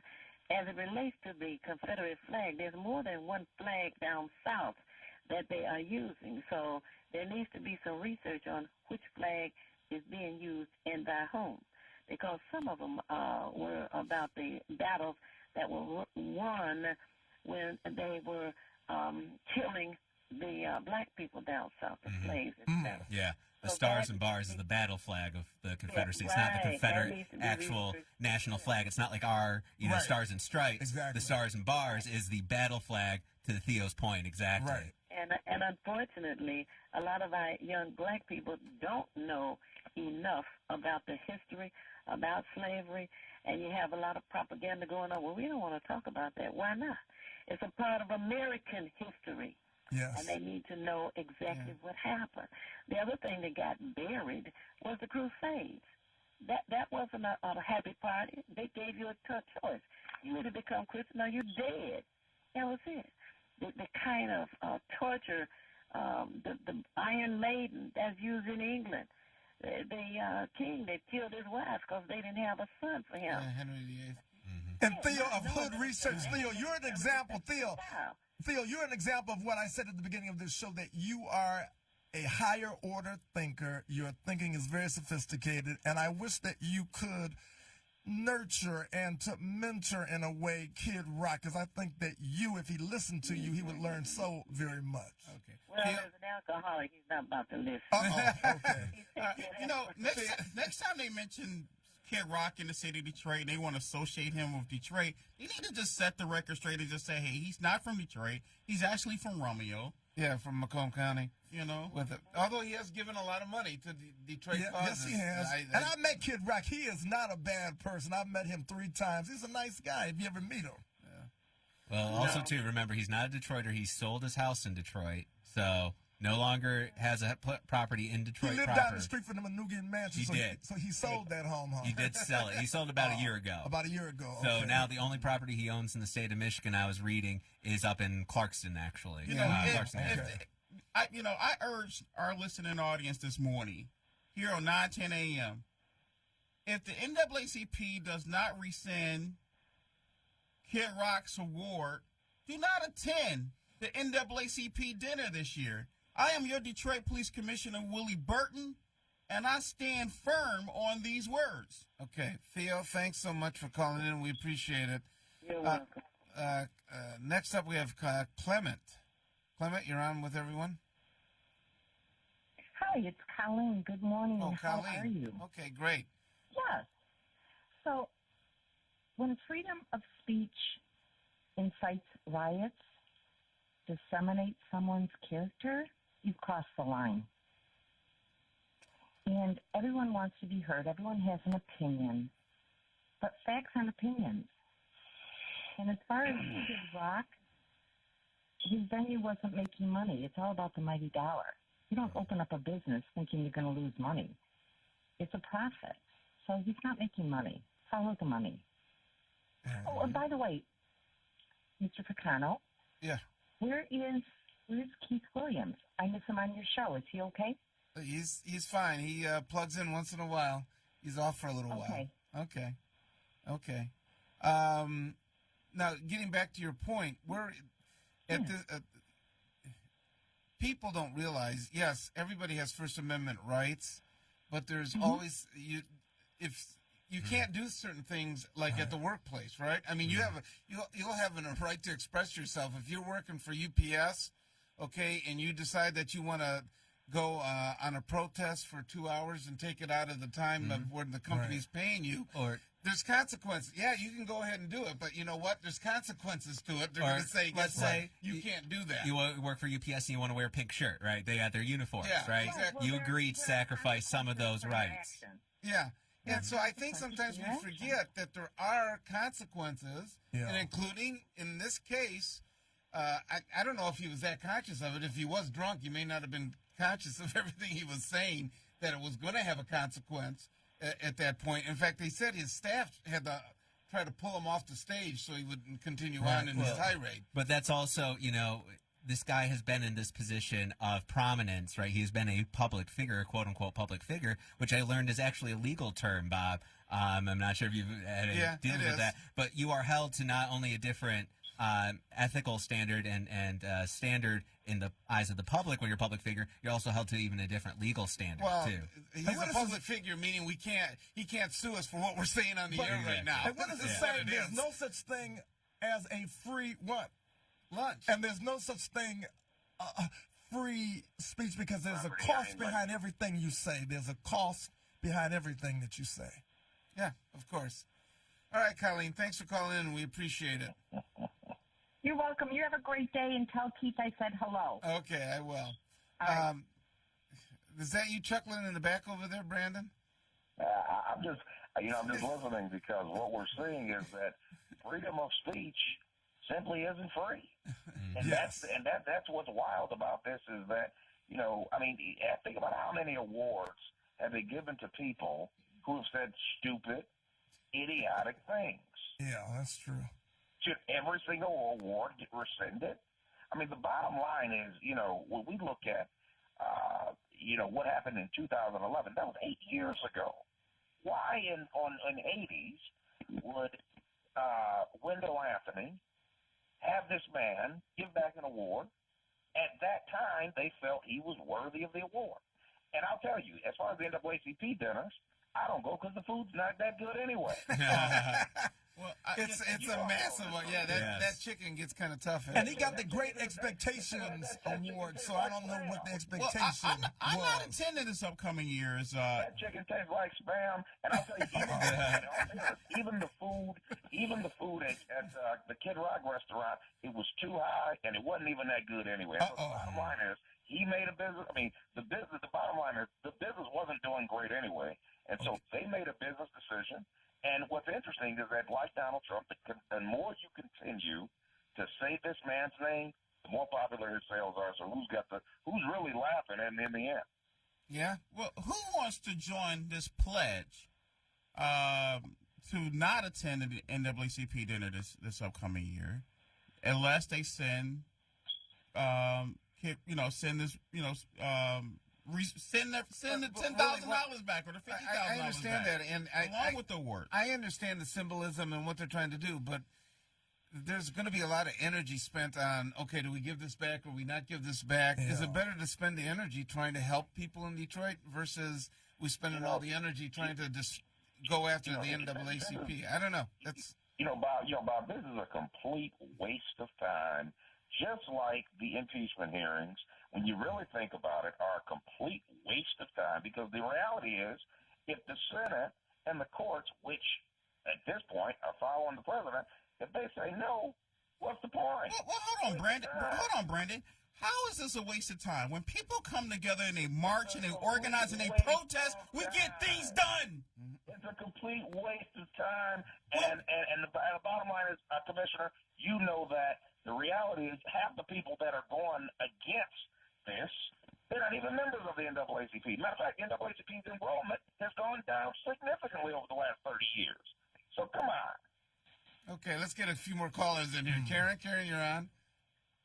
Well, thank you for taking my call. It's been interesting as the discussion has evolved into various different areas. The last one being having the NAACP rescind their award and not go to the dinner. I wouldn't want to hurt people who are beneficiaries of the dinner, no matter how bad you may think the food is. So, you know that food is good. Okay. It's about the mission. It's about the mission. It's about the mission. It's about the mission. Bryce, I'll be truthful. I never eat the food anyway. It's about the chicken and the green beans. Well, those remarks by Kid Rock was wrong. But Oprah Winfrey deserves a public apology along with the American people. What he said was wrong, was very hurtful. Okay. Very hurtful to a lot of American people. They have the utmost love and appreciation by Oprah herself. She have done more for the African American community than Kid Rock can do in a lifetime. If the NAACP is going to back her, tell her to underwrite the dinner next year. And Karen is saying, Karen, go ahead. Karen? Go on, because you got a very high vocal crowd there. They're saying a lot of interesting things. But I wanted to go back to what Greg Dunmore asked at the top of the show was, why was Kid Rock upset with Oprah? And I did a little quick research. Apparently, he issued an apology, and TMZ posted it. And not an apology, correct that. He posted his reaction to a response, right?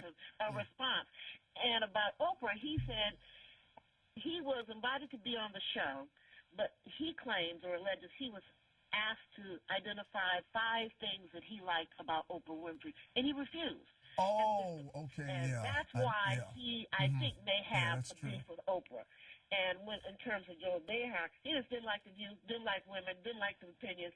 So public figures are held to a different standard of free speech, and there are consequences. And I think on the business side, I don't think that Little Caesars would be associated. Their brand is very different than the brand that Kid Rock is putting out in his latest rant. They could have maybe swallowed the Confederate flag, but the things that he said about Oprah, that crossed the line. Right. He crossed the line. They've got to go. And not to mention, the Detroit Historical Museum, he paid $250,000 to have the Kid Rock, it's a display about R&B and history. Well, that's coming to an end, and I don't think that they will have any further association. So, public figures cross the line, there are consequences. You know what would have been great for opening up with Little Caesars Arena? They could have went with something from the Motown era, the Motown sounds. They could have brought in the Motown artists. Or it could have just been Big Sean, because we want something contemporary to get the larger crowds. Big Sean, Detroit artist as well.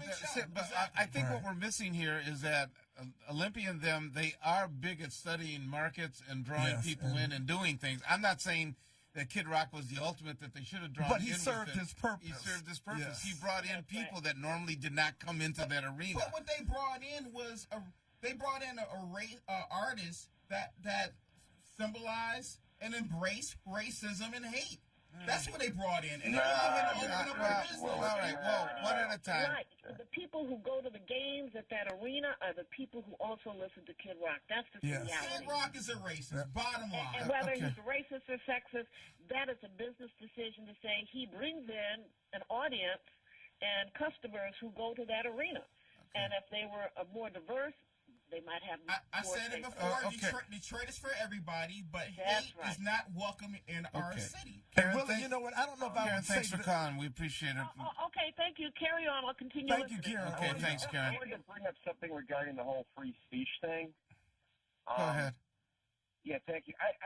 You see, the thing that makes this a little different, and it kind of got missed, and I was actually at the big protest a few months back when they first were opening up Caesars Arena and all that.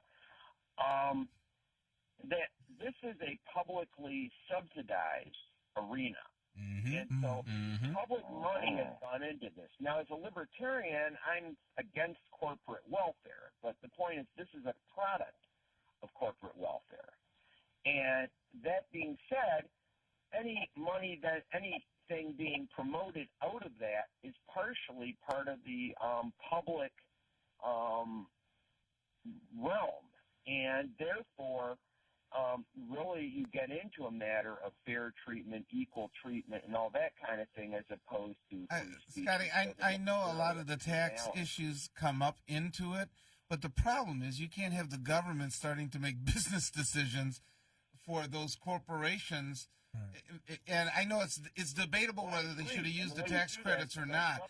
But those become business decisions. On they got to run the business. They got to draw the people in. They got to eventually pay the bills to make the thing work. So I think if we're going to attach public assistance, I mean, okay, all the roads, that infrastructure you put in for all the companies, all those things tie in. You can always find something that should General Motors, should University of Michigan. I mean, you get into all of these issues suddenly where they aren't making business decisions that's going to allow them to continue on. They're making social political decisions, which sometimes may not end up in a bottom line good choice for them. Well, I mean, the city had money that was earmarked for libraries going to this arena. And money for schools. Yeah, yes, that's a tax credit. A tax credit issue that everybody fights over with it. But what you get concerned about is that now I'm going to tell General Motors, what they, like Ford Motor Company is deciding to drop most of the sedans, okay? My instinct is, geez, if the gas prices go up, is that a good idea or not? But I can't, unless I'm a shareholder or a major one, I'm not able really to influence that. Although there is a number of things that, as the public, I've helped Ford Motor Company with as a taxpayer, in the thing. But as soon as the government is backing them, it's sort of making us all into shareholders. You see, that's where the graft happens. Well, I know, but the problem you have is that you can't get into the intimacy of their boardroom to make those decisions. That's very difficult to do. I appreciate it. Okay, we got a number of callers. We want to finish up, and Maxine's telling us we got a short time to do it. James, you're on with the panel. Hey, real quick, how y'all doing? First of all, good. Go ahead, James. Okay, a suggestion for NAACP: they need to go ahead and order Popeye's chicken at this next dinner, and I guarantee you it'll sell out the dinners. Mm-hmm. Get some chicken sandwiches. That's something we can agree with. Willie Burton was down there, and Willie was in charge of passing out. They definitely wouldn't put you out, Willie. So I just said that, to just break the ice. But here's where I'm going with this. I've been around more of my people, and we see more disgusting things amongst each other. Forget the little stuff that Kid Rock said about Oprah Winfrey. We got some things that we say personally, and Willie, that's why I want you to calm down. When we get together as black people, whatever, I've heard white people say some of the nastiest things to each other. So I just think this is ignorant. Kid Rock is winning, and all I want to say is I just think we diverted this whole topic to a Kid Rock instead of a Duggan that should be in jail for the things that Kwame done. Willie, next time go down there with some gangsters, man. They won't put you out. And shout out to 9. Okay, thanks, James. Thanks. Have a great Sunday. Thanks, James. Next up, you have Steve. Steve, you're on with the panel. Gentlemen, how are you? Good. First of all, the guy on the phone is absolutely right. When any time you take public dollars, that's socialism, and we have a share in our tax dollars. So you can't have it both ways, Bob. You can't take corporate welfare and then. So can you tell Ford Motor Company what to do, Steve? We can't say nothing to Ford because Ford didn't take any government money. Oh, wait. Whoa. What do you think the train station's all about? Yes.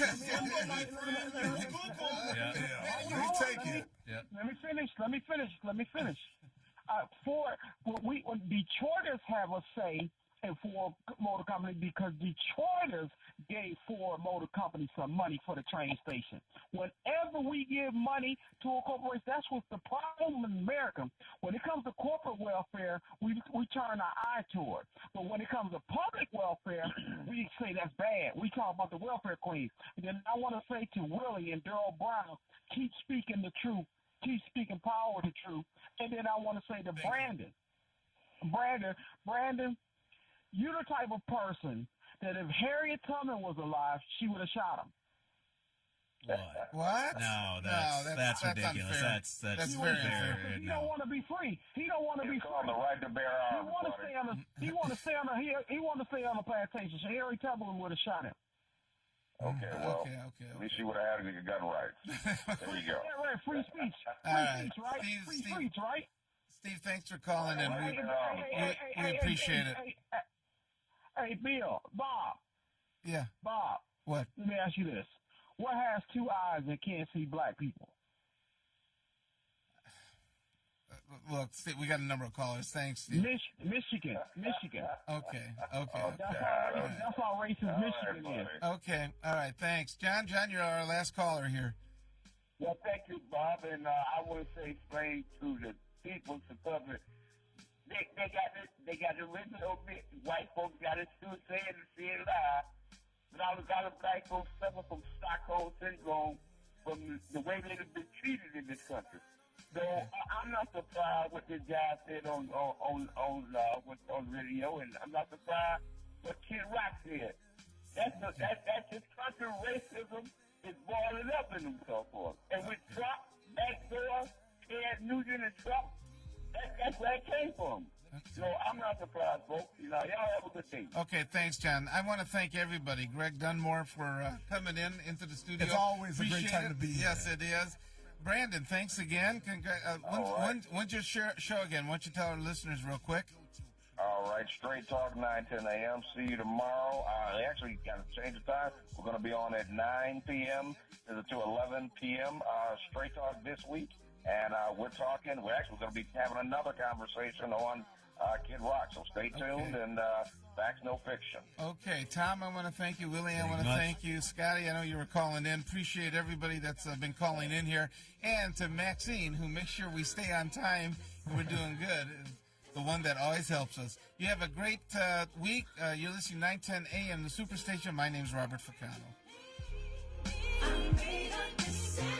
Home, life, and auto. Claims that are unfortunately routinely denied by insurance companies. Since 1996, I have successfully represented thousands of victims whose insurance claims were denied. If I can be of service to you, call me, Attorney Carl